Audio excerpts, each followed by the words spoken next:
Yan. Asukal. Ito. Ito siyan. Ano to? Suka.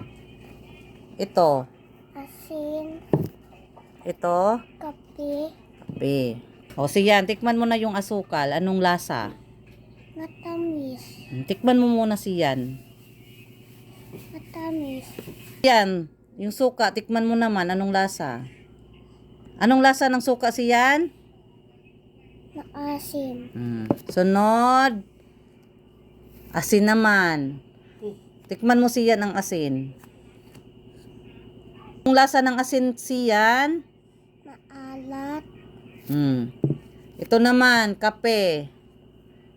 Tikman mo siyan ang kape, kung anong lasa. Yan, anong lasa ng kape? Mapait. Go na.